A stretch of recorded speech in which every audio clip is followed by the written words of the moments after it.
السلام عليكم ورحمة الله وبركاته. عاملين ايه؟ يا رب تكونوا بخير.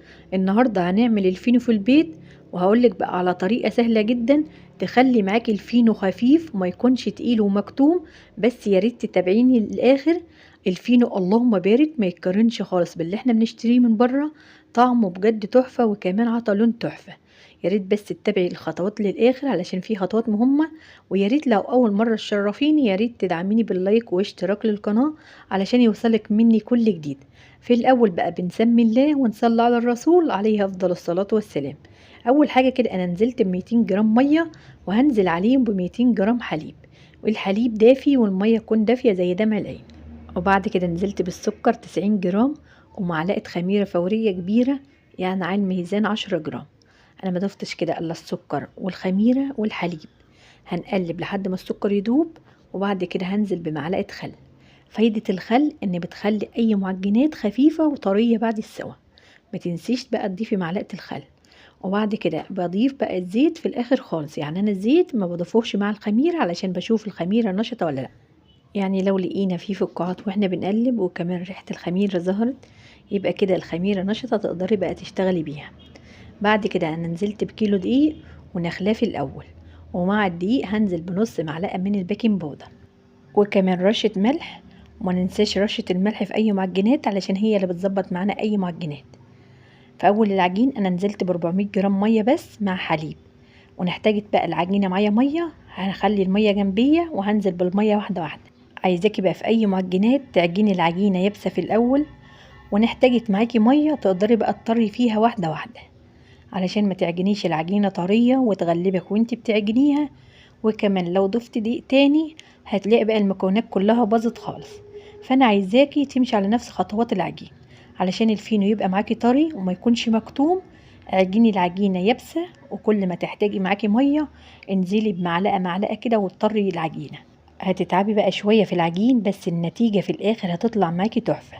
الفينو هيبقى خفيف ومش مكتوم، وكأنك كده ما شايلة حاجة خالص، وكمان يفضل معاكي لتاني يوم طري ما يبرولش خالص. فانتي لو عايزة بقى العجينة تبقى معاكي مظبوطة يا ريت تمشي على نفس خطوات العجين.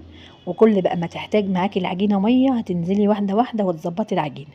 في نهاية العجينة هتضغطي على العجينة هتلاقيها طرية بس ما فيهاش اي تلزيق. اخدت معايا مية 450 جرام، بس على حسب نوع الدقيق اللي انت بتعجنيه وعلى حسب الوقت اللي انت بتعجني فيه. يعني لو الجو حر هتاخد 450 جرام بالظبط، اما لو هتعجني في الشتاء هتاخد منك 480 جرام. عجينة الشتاء تختلف خالص عن الصيف. في الصيف ما بنطريش العجينة علشان بتسيح وكمان هيفرش معاكي وانت بتسويه. فانت خلي العجينة كده في الوسط، ما تكونش طرية قوي بتتلزق علشان ما يفرش معاكي، وما تكونش كمان يعني تكون تقيلة تكون يابسة علشان ما يبقاش طالع كده تقيل ومكتوم.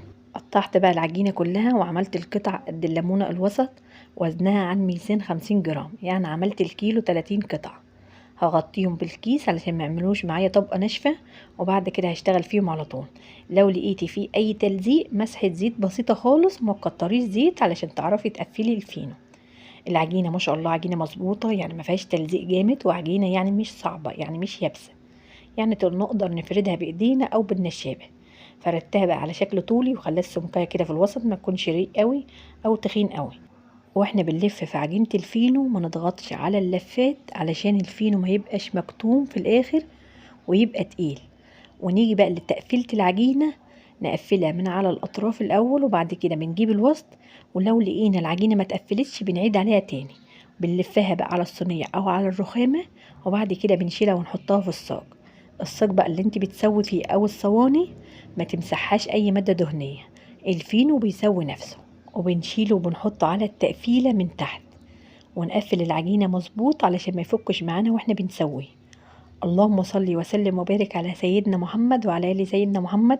يا ريت بقى لو لسه بتشوفيني يا ريت تدعميني بلايك جميل منك. يلا بقى حطوا اللايك وتعالوا نكمل مع بعض بقية الخطوات. هي طريقته سهلة جدا وسريعة. ولو لقيتي بقى العجينة بتلم معاكي غطي العجينة وسيبيها ترتاح. كل بقى ما العجينة هترتاح كل ما هتبقى سهلة جدا في الفرد، يعني تقدري تفرديها بالنشابة او بايديكي لو انت حابة. عجينة النهاردة مظبوطة 100%. عايزاكي بقى تمشي على نفس خطوات العجين، ان شاء الله الفينو هيطلع معاكي طري وكمان هيكون خفيف مش مكتوم. وانتي بترصيه في الصاج او الصينيه اللي انت هتسوي فيها وسعي بعيد عن بعضه علشان لسه حجمه هيزيد بعد الخمر. واهم حاجه ان احنا نسيبه يخمر، يعني ما نستعجلش عليه ونقوم نسويه. بس واحنا بنشكل كده الصاج اللي احنا بيكون شكلناه في الاول بيكون ما شاء الله رفع، يعني بعد نص ساعه على طول هتقومي تسويه. الصاج اللي انت بتعمليه بتغطيه بكيس علشان ما يعملش معاكي طبقه ناشفه، وبعد ما بتخلصي الكميه كلها بتغطيها بالكيس وتسيبيها لما تخمر. اول ما تلاقيه بقى حجمه زاد هتقومي بقى على طول تشغلي الفرن يسخن.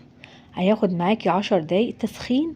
اول ما بيسخن بنوطي النار خالص، يعني هتسوي الفينو على النار هادية خالص. لو هتعمليه في فرن البوتاجاز هتمشي على نفس الخطوات. ولو فرن البوتاجاز عندك ناره حامية، بعد 5 دقايق تسخين بتوطي البلاطة خالص. بتدخلي بقى الصاج على الرف اللي في النص، بس قبل ما بتدخليه بتمسحي وشه بالحليب علشان يديكي لون حلو. لو مفيش حليب نعمل مية بسكر ونمسح الوش علشان بس يدي لون حلو. اهم حاجة ان هو بيستوي على نار هادية خالص، علشان بس ما يديش لون جامد معاكي من تحت وتلاقي الفينو نشف في الاخر. على نار هادية خالص وبتديريه كل شوية. وكمان اول دقيقة كده بتلاقيه ارتفع، وبعد كده بيدي بقى لون حلو جدا. ريحة الفينو وهي بتستوي ملت معايا المكان، واللهم بارك، تحفة بجد. ولو ما عندكش فرن او فرن البوتاجاز مش شغال، تقدري تعمليه على عين البوتاجاز. انا عاملاه ومنزلاه على القناة، تقدري ترجعي تشوفي الفيديو كامل. بجد الفينو كان طري واحلى من الفرن بكتير، وكان طالع تحفة. يعني تقدري تعمليه يوم بيوم لو انت حابة تعمليه على عين البوتاجاز. بس شوفي الطريقة في الاول وشوفي احنا سوينا الفينو ازاي على عين البوتاجاز، وعطى لون احلى من الفرن بكتير. وكمان الفينو كان طري جدا بعد السوا. انا كده خلصت تسوية. اول بقى ما خرج معايا من الفرن على طول انا غطيته بالكيس. شايفين بقى شكل الفينو؟ بجد الفينو بيتكلم عن نفسه.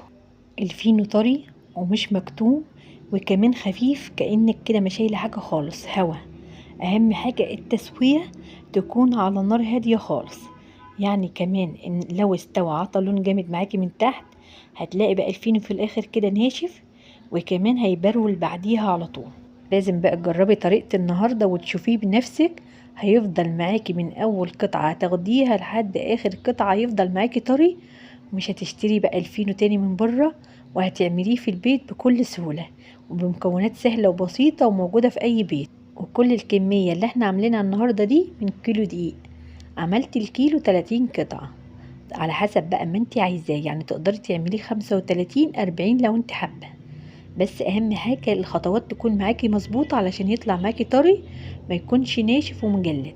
بتمنى بقى ان يكون شرحي بسيط، واتمنى ان انت تدعميني بلايك واشتراك للقناة، واستناني في فيديو جديد.